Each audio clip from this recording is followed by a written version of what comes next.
예, 하나님 말씀은 디모데전서 1장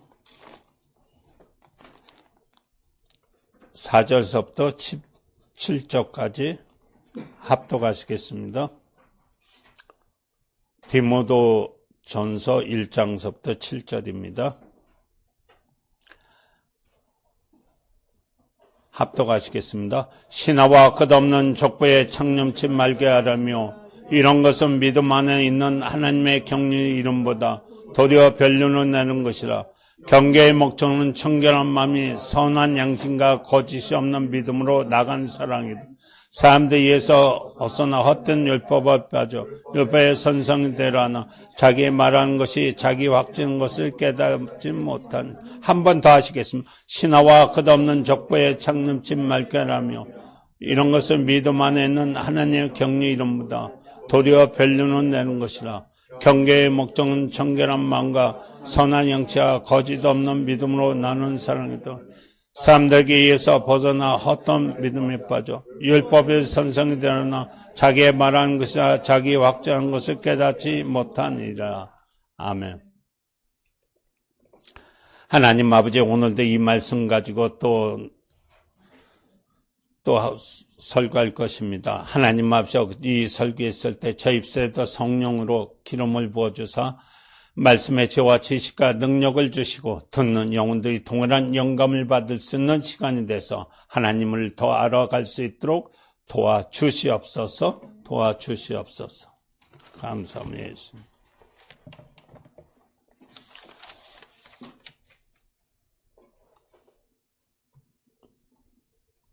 요거 대수연계 안 돼 있나?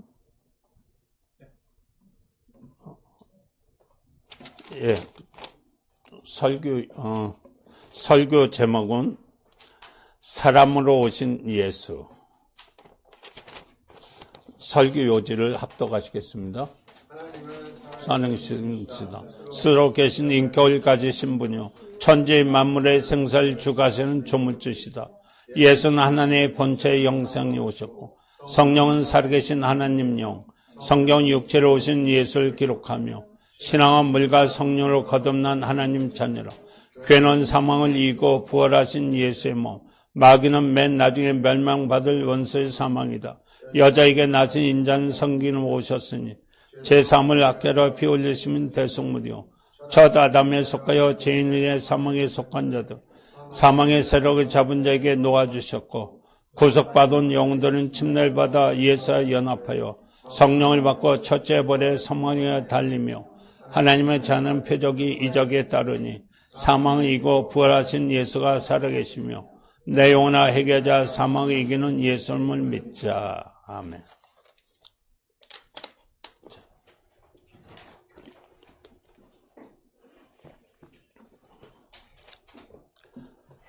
하나님은 인격이십니다. 이거 한번 3번 하실래요? 하나님은 인격이시다. 하나님은 인격이시다. 하나님은 인격이시다. 인격을 간단히 말하면 하나님이 살아계신 존재를 말하는 것입니다. 짐승이나 다른 피조물은 인격이 아니기 때문에 죽음은 흙으로 돌아가고 끝이 나는 것입니다. 그러나 인간은 영적인 존재인지라 눈에 보이는 육체는 없어질지라도 그 존재는 영원히 없어지지 않습니다. 인격에는 지성이 있어서 점진적으로 노력하고 발전에 가져옵니다. 또 감성이 있어서 깊은 심정을 가지고 사랑을 할 수도 있고 또 사랑을 안 할 수도 있습니다. 또 의지가 있습니다. 의지가 있어서 선택과 분별할 수 있습니다. 그러므로 만물을 지배할 수 있는 지배력을 소유할 수 있는 것이 인간의 인격인 것입니다. 하나님이 만드신 피조물 가운데 인간만은 유일하게 만물을 지배합니다. 사람보다 큰 몸뚱인 코끼리를 지배하고 또 바다에 있는 돌고래를 잡아 훈련시키기도 하고 벌레까지도 조종합니다. 육체로 인격을 가지고 있는 것은 인간만의 유일하게 모든 피조물을 지배하는 것입니다. 하나님도 인격이십니다. 곧 그는 영원한 존재이시며 지정의 기능을 뚜렷하고 또 이를 인하여 하늘에 있는 것과 땅에 있는 모든 것을 통치하시고 지배하시고 완전한 분이십니다.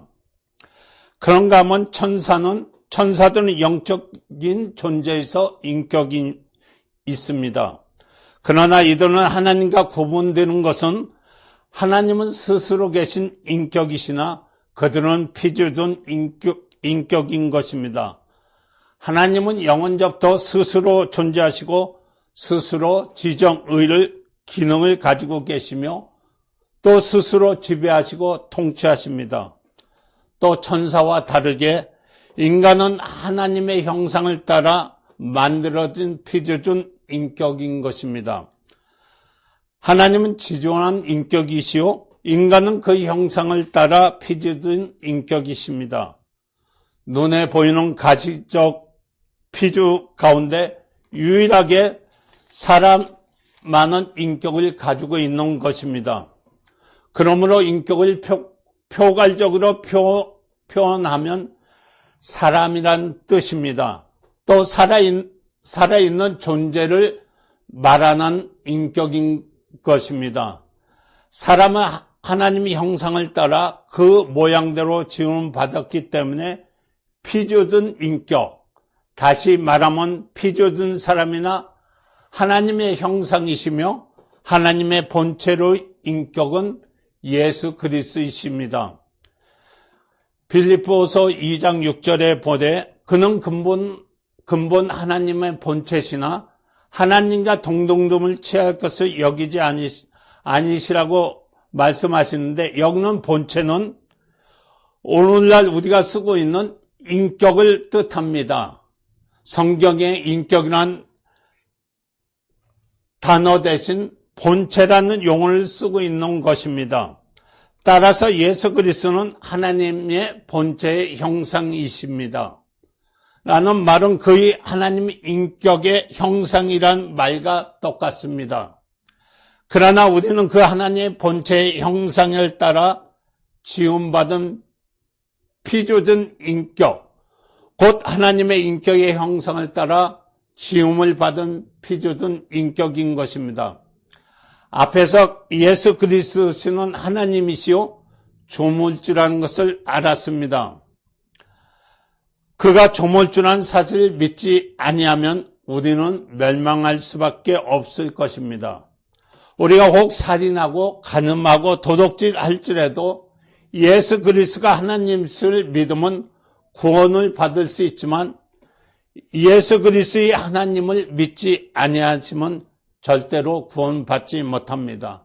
일평생 교회 생활을 잘 할지라도 예수가 하나님을 믿어야 구원을 받는 것입니다. 예수가 하나님 아들이라고 고백하는 것은 그가 하나님이시라고 고백하는 것과 똑같습니다. 아비 없는 자식이 없듯이 그는 하나님 아들이라고 시인하는 것은 하나님 아버지를 시인하는 것이요 그가 곧 하나님이라고 시인하는 것입니다. 하나님 아들은 이 땅에 하나님의 형상을 보여주신 하나님이십니다. 하나님의 인격의 본체로서 그가 형상을 세상에 나타난 이가 예수이십니다. 그래서 우리가 하나님을 믿는 것입니다. 그러면 예수가 아직 나타나기 전에 구약 시대 때는 하나님의 살아계심을 어떻게 알았습니까? 그때는 만물의 존재, 곧 만물의 실체를 통해서 알았습니다. 만물은 스스로 생긴 자연이 아니라 피조인 것을 인정했던 것입니다. 만물을 자연이라고 생각되면 지나놓은 가치 이론에 기착되어 사람이 본래 하나님의 인격의 형상으로 생각하지 못합니다. 원숭이에서 진화가 된 것을 사람이라고 결론을 지을 수밖에 없고 결국은 하나님을 부정하게 되고 지옥 자식이 되고 마는 것입니다. 여기에서 내가 지옥 자식인가 아니면 하나님 백성인가 스스로 판단할 수 있게 되는 것입니다. 만물이 하나님 지으신 피조물이라고 시인하면 그것을 지은 이를 인정하는 것입니다.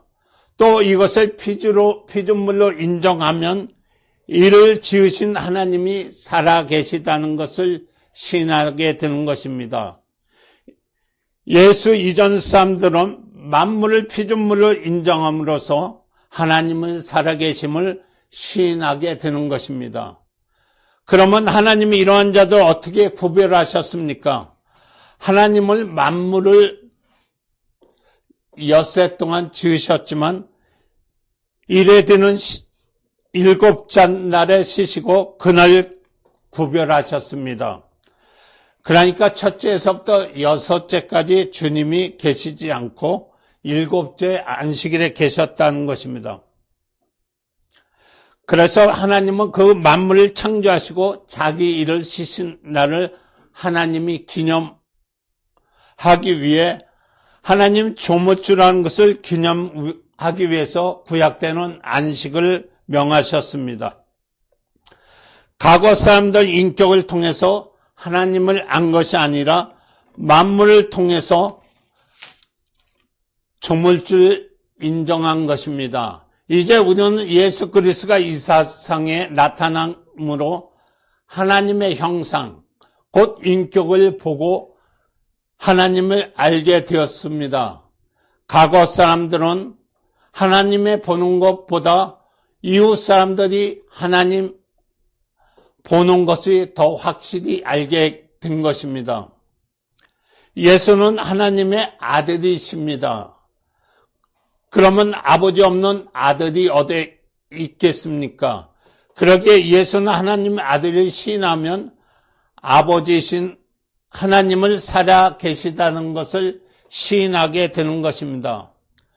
구약시대 사람들은 만물을 피조물이라고 인정함으로써 조물주를 하나님을 시인했지만 신약시대 사람들은 예수가 하나님의 아들을 인정함으로써 아버지이신 하나님의 인격을 시인하게 되는 것입니다. 다시 말하자면 사과나무에서 사과가 나오고 배나무에서 배가 나오고 감람나무에서 감이 나오듯이 사람에게선 사람이 나오고 하나님의 인격으로부터는 그 인격이 나온다는 것입니다. 인간의 인격은 피조된 것입니다. 그러나 육신이 입고 오신 예수의 인격은 피조된 것이 아닙니다. 그는 조물주로서 자신의 인격을 나타난 것입니다. 이렇게 우리는 하나님 아들을 시인함으로써 하나님 아버지를 시인하게 되고 이로써 하나님 아들 예수에게 우리는 속하게 되는 것입니다. 침례는 그리스도와 연합하는 것입니다. 예수께서 나는 포도나무요 너는 가지라고 말씀하신 것 같이 포도나무는 그리스도에게 가진 우리가 속하여 한 나무가 된 것처럼 그리스도와 우리가 한 지체가 된 것입니다. 그래서 그리스도의 아버지는 곧 우리의 아버지가 되는 것입니다. 예수가 하나님 아들을 시인한 자만이 하나님의 자녀가 되고 구원을 받습니다. 하나님 자기 자녀에 대한 믿음을 예비하셨기 때문입니다. 그러면 왜 하나님 아들이 육체를 입고 오셔야 했습니까? 간단히 말하면 인간 중에 죽었다가 다시 산 사람은 하나도 없습니다. 혹 살아났다 다시 죽었습니다. 성경에 보면 나사로도 죽은 후 다시 살아나서 무엇을 했는지 모르지만 그러나 결코 다시 죽었습니다. 그러기에 인간이라면 누구든지 죽음 앞에 고개를 들 수 있는 이는 하나도 없는 것입니다. 죽음이 얼마나 위력이 있던지 그 앞에는 누구를 막론하고 꼼짝 못합니다. 아무리 사랑하는 아내 할지라도 내어 죄하고 피부치라 할지라도 잃게 되는 것입니다. 부부가 100년 계약을 맺었다 할지라도 엄습에 오는 죽음 앞에선 맞설 도리가 없습니다. 죽음 앞에는 소소무책일 뿐인 것입니다. 이것이 우리가 이미 죽음의 노예가 되었다는 것을 증거하는 것입니다. 이렇게 죽음을 저주를 피하지 못하는 인간 가운데 하나님 아들이 사람으로 오신 것은 바로 그 죽음을 맛보려 하신 것입니다.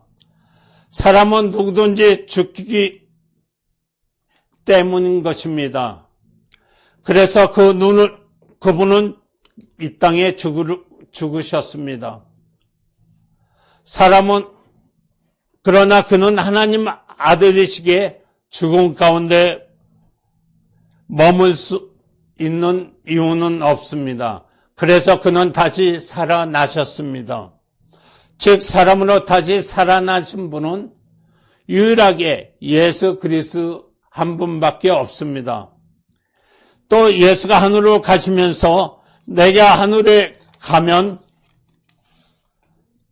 성령을 보내줄 것이요 성령이 임하시면 새 방언을 말하고 귀신을 쫓고 병든 자를 고치며 라고 말씀하셨습니다. 믿는 자에게 약속대로 방언을 말하고 귀신을 쫓고 각종 능력을 나타납니다. 죽은 자 가운데 살아나신 이는 오직 예수 한 분뿐이시며 그가 지금도 하늘에 살아계셔서 표적이로서 현자에게 드러나는 것입니다.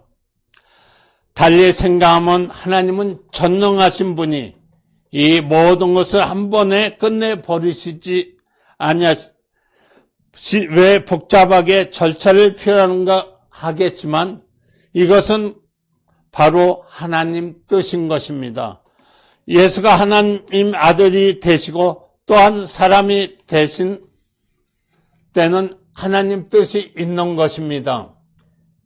이것이 하나님 뜻이 아니면 아무런 의미가 없는 것입니다. 그가 하나님 아들이신가? 하나님의 아들이신 예수 사람으로 오신 것에는 하나님의 뜻이 있기에 우리는 그 뜻을 믿는 것입니다. 예수 그리스도께서 이 땅에 오신 것은 죽음을 맛보려 하신입니다. 왜냐하면 죽으셔야 사망을 이길 수 있기 때문입니다. 부활하여 사망을 이기는 이김이 그에게 나타나기 때문입니다. 마귀는 하늘에서 하나님께 망령되이 도전한 불벌자입니다. 그래서 하늘에서는 불벌자가 되었습니다. 하나님이 이러한 불벌자를 우주 안에 가둬놓으시고 그 안에서 권세자가 되게 하셨습니다. 곧 사망 권세자가 되게 한 것입니다.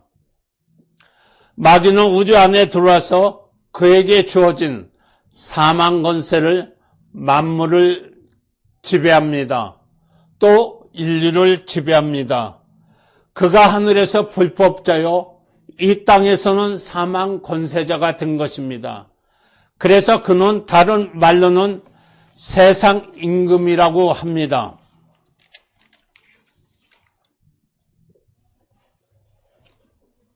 마귀의 권세는 예수를 죽일 정도로 당당합니다. 모든 인류도 그의 권세 아래 일어나지 못할 정도로 그에게 주어진 사망 권세는 대단한 것입니다. 그러나 주님이 부활하심으로 마귀의 사망 권세는 예수 앞에서는 완전히 굴복하고 말았습니다. 사망을 이긴 자는 전후무했으나 오직 예수만은 이를 단번에 꺾어 버리셨습니다. 사망 권세자가 예수 앞에는 완전히 엎드러진 것입니다. 그러므로 우리가 하나님의 아들에 속하여 하나님의 자녀가 되었으면 우리는 이미 사망 권세를 이긴 자가 된 것입니다. 그러나 여전히 사람의 지식에 머물러 있으면 사망의 굴복자가 되고 맙니다. 그렇다면 우리는 어떤 것을 택해야 합니까?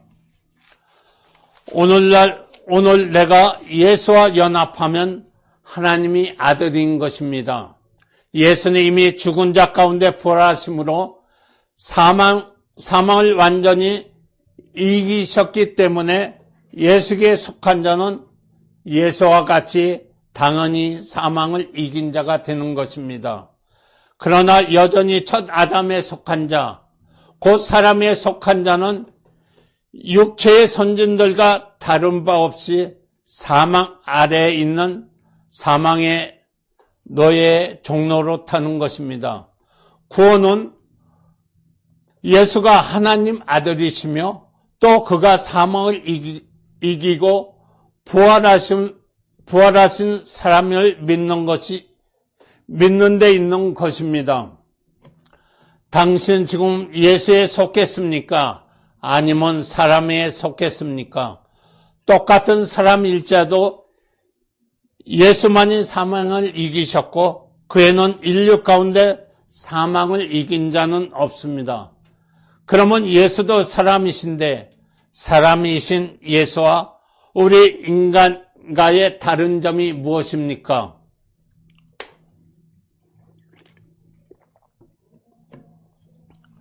인간 아담은 하나님이 지으신 피조물로서 인간입니다. 그러나 아담인 후에로서 아브람이 있고 아브람 후에는 요셉이 있으며 요셉의 아내 마리아가 있습니다. 이와 같이 인간 아담은 혈통에서 비롯된 피조물입니다. 다시 말하면 혈통으로 된 인간의 혈통과 무관한 예수 그리스도 사이에 뚜렷한 차이가 있는 것입니다. 우리가 한국에 번역된 성경은 예수를 인자라 했고 영어 성경은 사람의 아들이라고 했는데 여기에는 상당한 차이가 있습니다. 인자를 문자적으로 해석하면 사람의 아들로 해석되어 영어로는 The Son of Man이 옳습니다. 그러나 실제적으로 성경에서는 사람의 아들이란 말은 찾아볼 수 없습니다. 여자의 후손이라는 말이 있어도 사람이란 아들은 말은 없습니다. 이것은 예수는 하나님의 아들이시며 사람이시란 말입니다. 다시 말하면 하나님의 아들이시며 여인의 후손이신 예수라고 하고 표현하는 것이 맞는 것입니다. 여인의 후손인 전 인류에 거쳐 우주 안에 하늘의 땅과 통틀어 오직 예수만 한 분뿐인 것입니다. 예수는 여인의 후손입니다. 여자의 몸에 수태되어 인류의 혈통과 상관없이 이 땅에 오신 분입니다. 물론 누구든지 여자의 몸에 수태합니다. 그러나 여자의 혈통은 유전성을 갖고 있지 않습니다. 한마디로 말하면 여자는 아이를 길러주는 온상 같습니다. 그래서 여자가 첼시일제도 박씨에게 시집가면 박씨네 애를 길러내는 마치 산실과 같은 것입니다. 한국의 속담에 한국에 시집간 처녀는 아주머니라고 하는데 다른 말로 애주머니라고도 합니다. 애를 길러내는 주머니란 말입니다.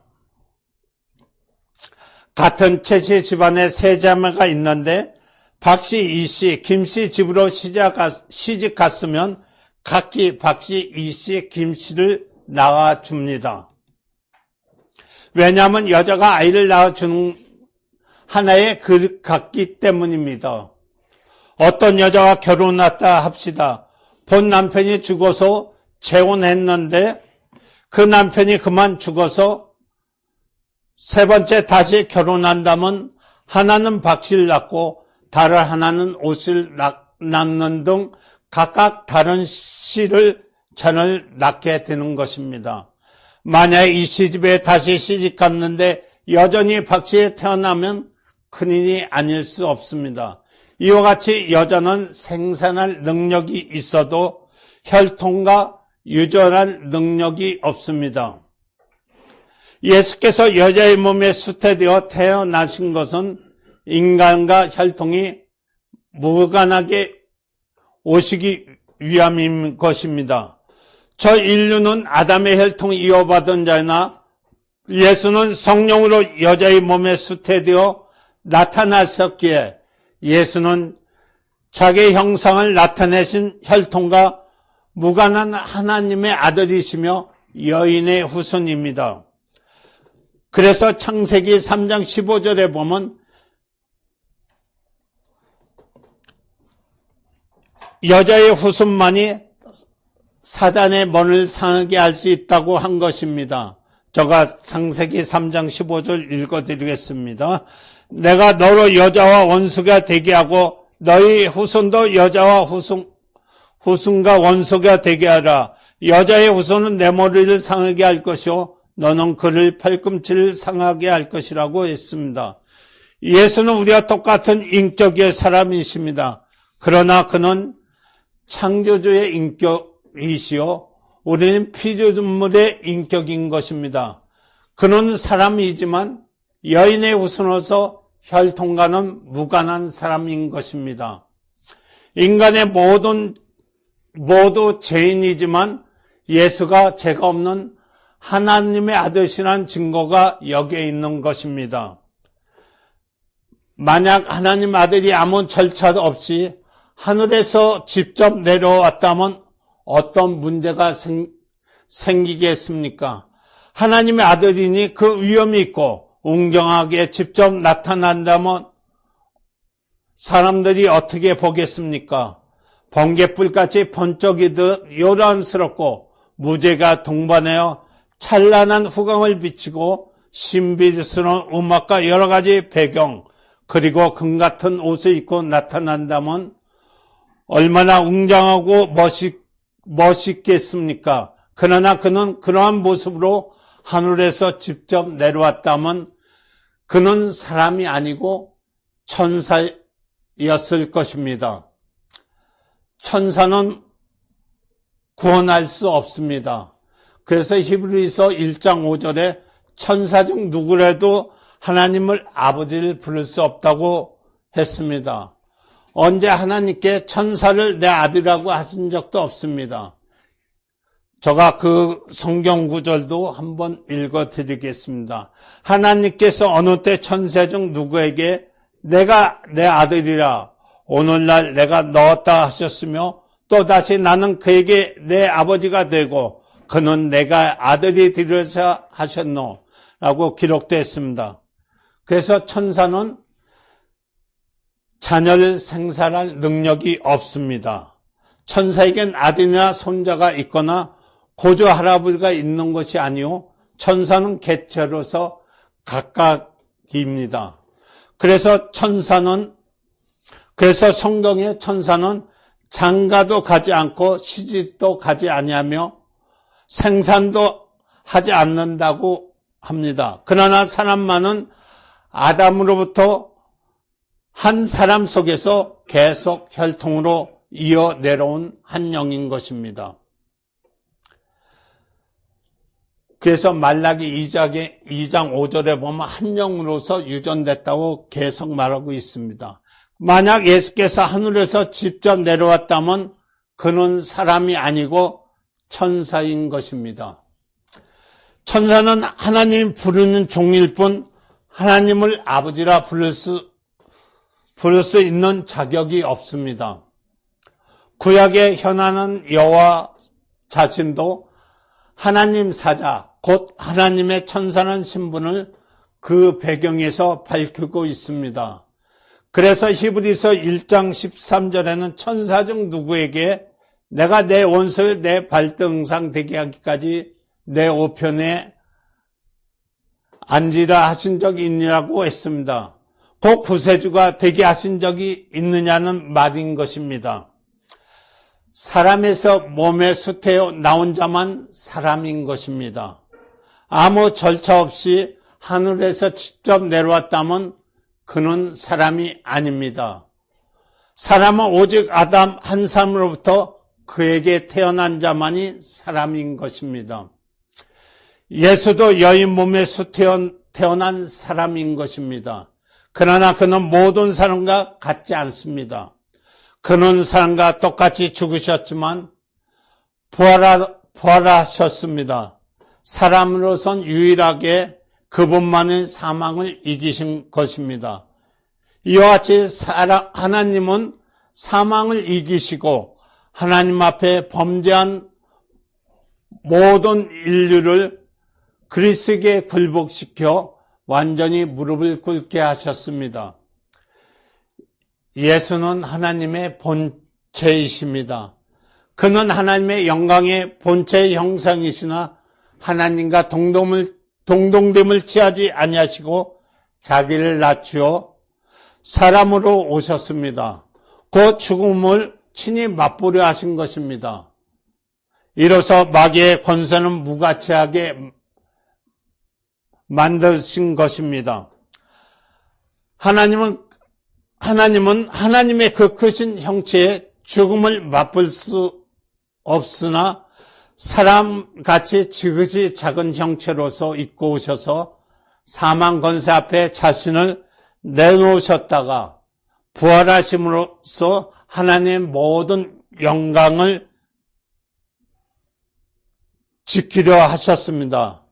우리는 이것을 잘 이해해야 하는 것입니다. 사람의 사망을 이긴 자는 전후후무 유일하게 예수만 사망을 이기신 분입니다. 우리와 함께 큰 수로 고백합시다. 이 고백을 2번 하시겠습니다. 예수는 사망을 이긴 하시겠습니다. 예수는 사망을 이긴 유일무이한 사람이시다. 예수는 사망을 이긴 유일무이한 사람이다. 예수를 큰 소리로 부르시고 우리도 예수님을 본받은 자녀로서 이 땅에서 이길 수 있도록 예수 한번 부르신 다음에 통성으로 기도하시겠습니다. 예수여!